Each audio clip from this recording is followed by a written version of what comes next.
کعب بن مالک اپنا واقعہ بخاری شریف میں مفصل و مدلل بیان کرتے ہیں، خود طویل حدیث ہے۔ وہ فرماتے ہیں میرے پاس تبوک کے موقع پر شاندار سواریاں، خوب توفیق، ہر چیز موجود، اور تبوک کے لیے آپ نے کھل کر اعلان کیا۔ اس سے پہلے آپ لڑائیوں کا اعلان چھپا کر کرتے تھے تاکہ سازشی لوگ اس کو فاش نہ کرے، لیکن تبوک کی سنگینیت کی وجہ سے معاملہ انتہائی سنگین نوعیت کا تھا، آپ نے کھل کر بیان کیا کہ سب کو جانا ہے۔ سخت گرمی تھی، فصلیں پک رہی تھی، دور کا سفر تھا، رومیوں کا مقابلہ تھا۔ ان عوامل کو دیکھ کر کے آپ نے مسلمانوں کو صحیح طرح تیار فرمایا، اور مسلمان تیار ہوئے، قافلے بن گئے، نکلنے لگے۔ میں نے کہا بس آج کل آپ ابھی تھوڑی دیر میں قافلہ نکل گیا۔ میں نے کہا میرے گھوڑے بہترین ہیں، میں نکل جاؤں گا صبح پرسوں ترسوں۔ اب مدینے میں نکل کے دیکھتا ہوں تو میرے علاوہ یا معذورین ہے یا منافقین۔ نہایت افسوس صدمہ ہوا۔ ابھی میں سوچ ہی رہا ہوں کہ جا رہا ہوں، پتہ چلا کہ دن پورے ہو گئے، اللہ نے نبی کو فتحیاب کیا، نہایت احسان اور خوشیوں کے ساتھ آپ واپس ہوئے۔ راستے میں آپ نے صحابہ کی حاضری لی، کسی نے کہا کعب ایسا ہے، آپ نے کہا ہاں بری بات نہ کرے، وہ اس طرح نہیں ہے۔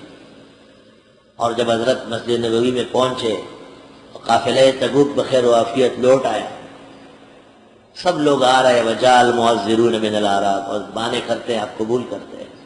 میں نے بھی قسم قسم کے بہانے بنائے، لیکن جب خدمت اقدس میں آیا اور میں نے چہرہ جمال آرا دیکھا، زال انی کل الکذب، بخاری میں ہے، ہر طرح کا جھوٹ مجھ سے ختم ہو گیا۔ میں نے کہا نبی کے سامنے کوئی جھوٹ بولتا ہے؟ جب مجھ سے پوچھا کہ اے کعب آپ نے کیا کیا ہے، تو میں نے کہا حضرت اگر دنیا کے کسی بادشاہ کے سامنے میں بیٹھ جاتا، مجھے اللہ تعالیٰ نے ایسی قوت گویائی دی ہے کہ میں زبردست تقریر کر کے اس سے بچ جاتا، لیکن آپ اللہ کا رسول ہے، آج اگر میں جھوٹ بول کر آپ کو راضی کر دوں، کل اللہ وہی بیچ کر مجھے جھٹلا دے گا اور ہمیشہ کے لیے رسوا ہو جاؤں گا، میرا کوئی حسن نہیں ہے، میں مجرم ہوں، مجھے سزا دے دے آپ نے فرمایا اس نے سچ بولا ہے، اور جاؤ جب تک میرا رب مجھے نہ کہے میں تم سے بات نہیں کروں۔ اور پھر میں گھر میں رہنے لگا اور مسجد میں آتا تھا، اور مجھے پتہ چلا کہ میرے جیسے جرم کے مرتکب دو اور بھی ہے، ہلال اور مرارہ، وہ بھی نیک مسلمان تھے، غلطی سے رہ گئے۔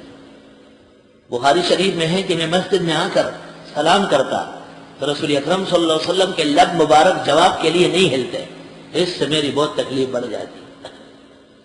تلخ تر اسفر قفی تو ہے چنیز، اف اتنی بڑی غلطی ہو گئی کہ حضرت جواب بھی نہیں دیا۔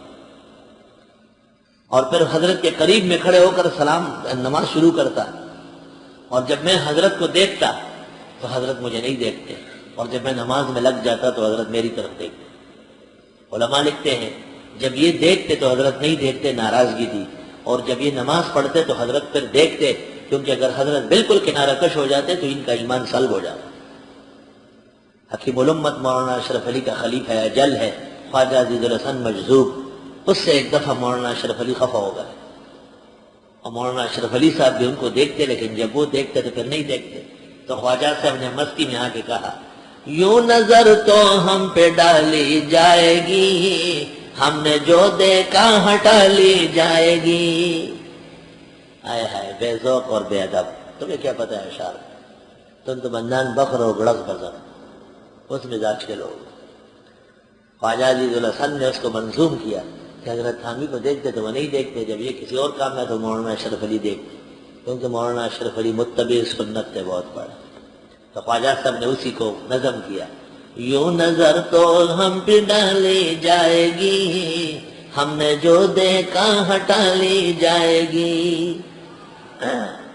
میں اس لیے نہیں کہتا کہ تم نعرے لگاؤ، میں یہ چاہتا ہوں کہ تم سمجھ لو ذرا، اس کے خوبصورتی اور حلاوت سے لطف اندوز ہو جاؤ۔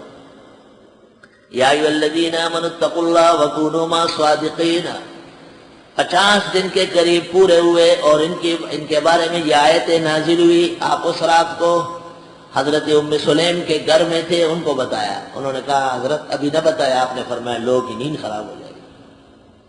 فجر کی نماز پڑھا کر آپ نے اعلان کیا کہ اللہ نے کعب، ہلالہ اور مرارہ کی توبہ قبول کی ہے۔ تو ایک آدمی گھوڑے پر سوار ہو کے میری طرف دوڑا، لیکن ایک اور آدمی نے پہاڑ پہ چڑھ کر کے آواز لگائی، یا کعب ابشر ان اللہ تاب علیک توبہ، اے کعب مبارک ہو، اللہ تعالیٰ نے آپ کی توبہ قبول کی۔ پھر جو خوشخبری دینے والا آیا تو میں نے تن کا جوڑا نکال کر کے اس کو دے دیا، جو کچھ میرے پاس موجود تھا، وہ زیرے میں در باندھ دے، اور زیرے برکول سنت طریقہ ہے۔ اللہ تعالیٰ نے فرمایا، یا ایہا الذین آمنوا اتقوا اللہ، اے ایمان والو اللہ سے ڈرو، وکونوا مع الصادقین، اور ہو جاؤ سچوں کے ساتھ۔ صحابہ سچے، ان کا اتباع فرض ہے۔ اللہ ہر دور اور ہر زمانے کے اہل حق علماء صادقین ہیں، ان کا ساتھ ضروری ہے۔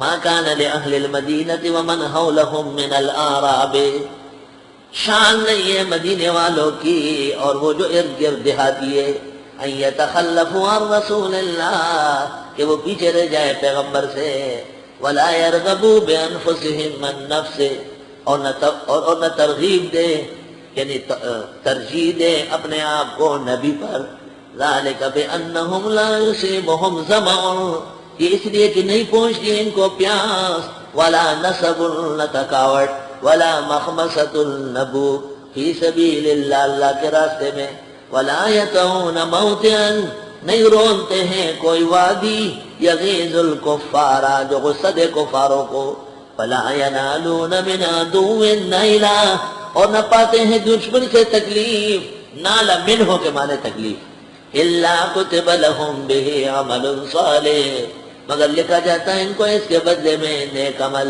ان اللہ لا یضیع اجر المحسنین، ولا ينفقون نفقة صغيرة ولا كبيرة، خرچ نہیں کرتے خرچہ تھوڑا یا زیادہ، 20 نہ صحیح 10 صحیح، ولا يقطعون واديا، اور نہ یہ طے کرتے ہیں کوئی سرزمین، الا کتب لهم، مگر لکھا جاتا ہے، لیجزیہم اللہ احسن ما كانوا یعملون، تاکہ بدلہ دے ان کو اللہ وہ بہترین جو یہ عمل کرتے تھے۔ جب اللہ بدلہ دینے پر فرماتے ہیں تو فرماتے ہیں احسن احسن، سبحان اللہ۔ وما كان المؤمنون لينفروا كافة، اجازت نہیں ہے مسلمانوں کو کہ نکلے سارے کے سارے، نکلو نکلو نکلو نکلو، اور سب نہیں نکل سکتے ہوئے، جہاد میں بھی سب نے نہیں جانا۔ فلولا نفر من كل فرقة منهم طائفة، کیوں نہیں نکلا ہر بڑی جماعت میں سے ایک دستہ، لیتفقہوا فی الدین، کہ وہ فقہ حاصل کرے دین کا، وَلِيُنذِرُوا قَوْمَهُمْ إِذَا رَجَعُوا إِلَيْهِمْ، اور ڈرا دے اپنے لوگوں کو جب یہ واپس جائے ان کے ہاں، یا وہ ان سے پوچھنے آئے، لَعَلَّهُمْ يَحْذَرُونَ، چاہیے کہ وہ ڈر جائے۔ فرمایا سب لوگ ایک ہی دفعہ جہاد میں نہ جائے، کچھ لوگ پیچھے رہ جائے اور وہ مدرسے آباد رکھے، فقہ حدیث تفسیر کا درس دے۔ شاہ اسماعیل و سید احمد شہید سرحد میں جہاد کرنے نکلے، اور شاہ اسحاق دہلی سے مجاہدین بیچتے تھے، الحمدللہ۔ 1857 میں مدارس پہلے ختم کر دیے انگریزوں نے، مسلمان اس لیے مارے گئے کہ مدرسہ نہیں تھا۔ دارالعلوم دیوبند اس لیے قائم کر دیا گیا کہ آئندہ طالب علموں کا، مجاہدین کا بیج محفوظ رہا ہے، الحمدللہ۔ جب تک دنیا میں دیوبند اور دیوبند کا نام رہے گا، مجاہدین کثرت اور بارش مستدار کی طرح ہر جگہ موجود ہوں گے، الحمدللہ۔